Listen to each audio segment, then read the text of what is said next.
오늘 우리가 함께 볼 말씀은 시편 97편 1절에서 12절까지의 말씀입니다.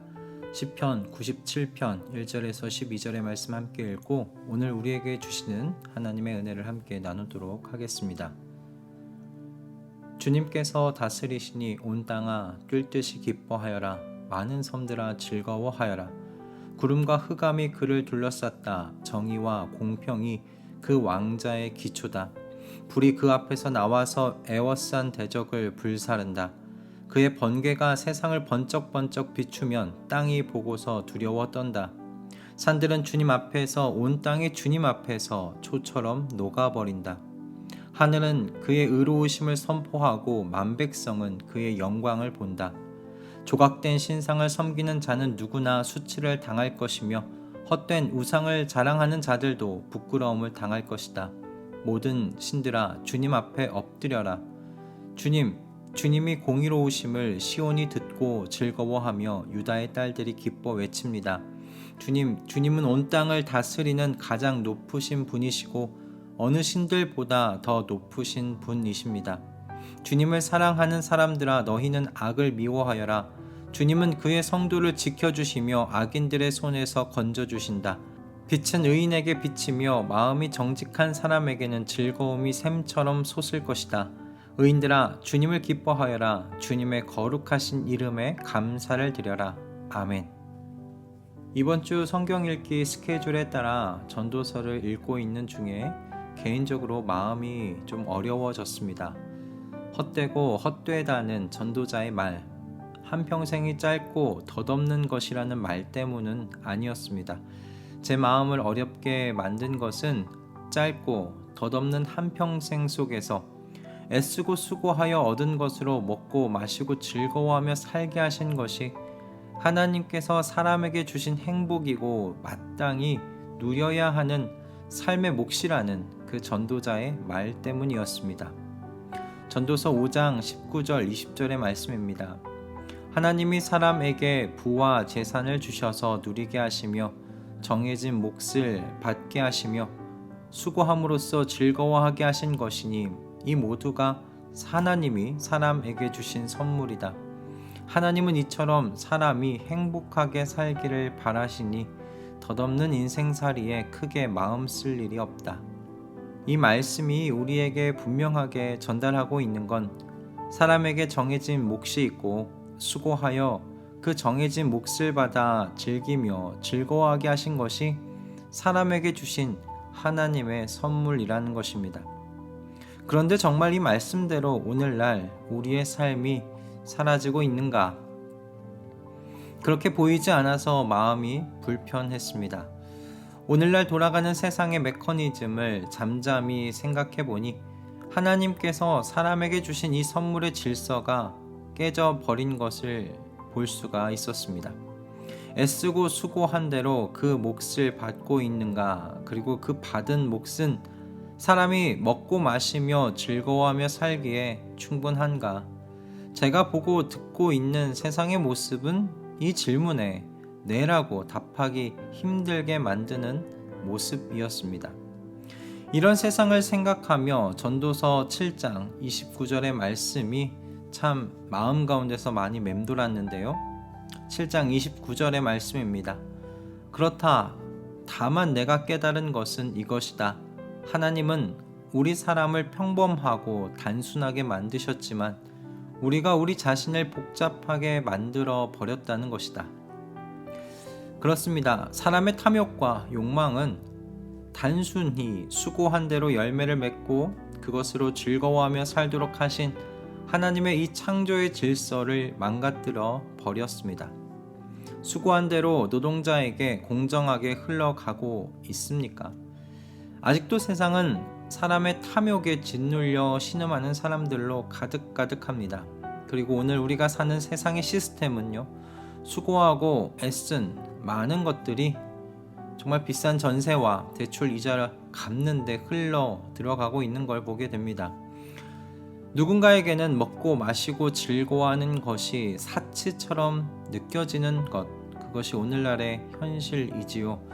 20대와 30대 사이에서 번지고 있는 거지방이라는 카톡방은 이런 현실을 잘 보여주고 있는 예라고 생각합니다.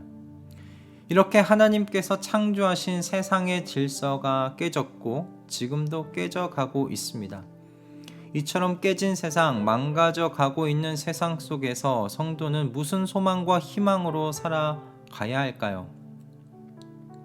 오늘 시편은 이렇게 깨진 세상에서 사는 성도의 희망과 소망이 무엇인지를 다시 한번 생각하게 해주는 시편입니다. 오늘 시편 97편은 등극시로 분류되는 시편 중에 하나인데요. 시편 97편이 등극시로 분류되는 이유는 이미 역사 가운데 드러난 하나님의 통치를 기념할 뿐만 아니라 온 세상에 임할 하나님의 그 미래의 통치에 대한 기대를 강조하고 있다는 점에서 그렇습니다. 그래서 시편 97편은 하나님께서 통치하시니 기뻐하고 즐거워하라는 선언으로 시작합니다. 하나님의 통치가 시작되었을 뿐만 아니라 미래의 완전한 통치가 임하게 될 것이니 기뻐하고 즐거워하라는 겁니다. 하나님의 통치는 강림이라는 말로도 구약에서 표현되고 있는데 시편 97편에서는 강림이라는 단어보다 출애굽기에서 시내산에 강림하신 하나님의 현현을 떠올리게 하는 표현으로 대신하고 있습니다. 2절에서 4절의 표현을 보면 시내산에 강림하셨던 그 하나님의 현현을 떠올리게 되는데요. 구름과 흑암이 시내산을 덮었고 그 구름들 사이로 번개가 쳤던 것이 2절과 4절의 표현을 통해 우리가 떠올리게 되는 이미지입니다. 그 당시 모든 이스라엘 백성은요, 하나님의 영광스러운 이 현현 앞에 모두 경외감 속에서 무릎을 꿇고 고개를 숙일 수밖에 없었습니다. 하지만 시인이 기뻐하고 즐거워하라는 이 선언은 하나님의 이와 같은 경외스러운 등장 때문만은 아닙니다. 시인의 선언은 공의로우시고 정의로우신 하나님께서 깨진 세상을 회복하시고 정의와 공의로 다스리실 것이니 기뻐하고 즐거워하라는 것입니다. 자비와 인애가 풍성하신 하나님께서 다스리실 것이니 기뻐하고 즐거워하라는 것입니다. 8절의 말씀인데요. 주님이 공의로우심을 시온이 듣고 즐거워하며 유다의 딸들이 기뻐 외칩니다. 훗날 하나님께서 강림하셔서 다스리실 때 하나님의 창조의 질서는 완벽하게 회복될 겁니다. 모든 깨진 질서가 완전한 모습으로 회복될 것입니다. 하나님께서 그렇게 만드실 것이고요. 또한 그렇게 다스리실 겁니다. 그래서 깨진 세상 속에서 성도의 희망과 소망은 다시 오실 여호와 하나님이십니다. 온 세상에 임할 여호와 하나님의 통치가 바로 깨진 세상 속에서 살아가는 성도의 희망과 소망입니다. 이렇게 회복될 세상을 생각하면 가슴이 두근두근해집니다. 하나님께서 창조하신 질서 속에서 모든 사람들이 평범하고 단순하게 살아갈 그 세상을 생각하면 성경의 마지막에 남겨져 있는 사도 요한의 외침이 바로 저의 외침이 됩니다. 주 예수여 어서 오시옵소서. 오셔서 하나님께서 창조하신 세상의 질서를 망가뜨리고 깨뜨리는 이 사람들의 손에서 이 세상을 빼앗으시고 주님께서 다스려 주시옵소서. 이렇게 기도하게 됩니다.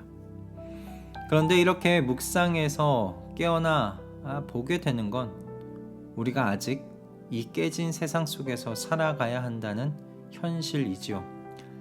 그럼 하나님께서는 이 깨진 세상 속에서 성도가 어떻게 살아가기를 원하고 계실까요? 시인은 이렇게 권면하고 있는데 10절의 말씀입니다. 주님을 사랑하는 사람들아, 너희는 악을 미워하여라. 주님은 그의 성도를 지켜주시며 악인들의 손에서 건져주신다. 여러분, 두렵더라도 악을 미워하십시오. 그것이 아직 깨어진 이 세상 속에서 하나님의 강림을 기다리는 그 성도에게 하나님께서 바라시는 바입니다. 바라시는 삶의 모습입니다. 하나님의 식과 방법대로 살면 손해볼 겁니다. 그래서 두려워질 겁니다. 여러분을 핍박하고 미워하는 사람들이 생길 겁니다. 그러나 물러서지 말고 악을 미워하십시다. 하나님께서는 정의와 공의의 하나님이십니다. 바로 그 정의와 공의로 다스리실 그 하나님을 믿는 그 믿음대로 우리 그분의 성품과 반하는 것을 거절하며 그렇게 살아가시는 저와 여러분 다 되었으면 좋겠습니다. 그것이 하나님께서 우리에게 바라시는 삶의 모습인 줄로 믿습니다. 그리고 그 가운데서 여러분 하나님의 통치가 시작되었음을 믿음으로 용기 얻으십시오. 그것 또한 하나님께서 바라시는 이 성도의 삶입니다. 악을 미워하는 자리에 선 하나님의 백성, 주님의 성도를 주님께서 지켜주십니다. 주님 때문에 미움을 받은 여러분들을 주님께서 건져주십니다. 주님은 그의 성도를 지켜주시며 악인들의 손에서 건져주신다. 아멘. 여러분 이 말씀이 반드시 이루어질 것을 여러분 신뢰하십시오. 하나님의 통치가 이미 시작되었음을 여러분 믿으심으로 용기를 얻어 담대히 좌로나 우로나 치우치지 말고 걸어가는 저와 여러분 다 될 수 있기를 간절히 기도합니다. 깨진 세상 속에서 하나님을 신뢰하는 자로서 그렇게 의인으로 살며 하나님의 다시 오심을 고대하는 우리의 오늘의 삶 되기를 소망합니다. 기도하겠습니다. 주님, 우리가 살아가고 그리고 살아갈 세상은 깨진 세상입니다. 사람들의 탐욕과 욕심으로 하나님께서 창조하신 질서가 깨져버린 세상입니다. 더 이상 하나님께서 평범하고 단순하게 살도록 만드신 그 사람의 삶이 힘들어져 버린 그런 세상입니다. 그래서 주님, 이 깨진 세상에서 하나님의 재림을 소망합니다. 다시 오심을 소망합니다. 하나님의 질서를 헝클어버리고 깨뜨려버리는 이 사람들의 손에서 세상을 빼앗으셔서 정의와 공의, 자비와 인애로 가득하신 하나님의 통치로 회복시켜 주시옵소서. 또한 아직 깨진 세상에서 살아가야 하는 주님의 성도들이 하나님의 약속을 신뢰함으로 악을 미워하고 그렇게 의인으로서 하루하루를 살아갈 수 있도록 성령의 충만 속에서 우리의 하루를 지켜 주시옵소서. 오늘도 하나님의 성도에게 필요한 말씀 주심에 감사드리오며 우리 주 예수 그리스도의 이름으로 기도드립니다. 아멘.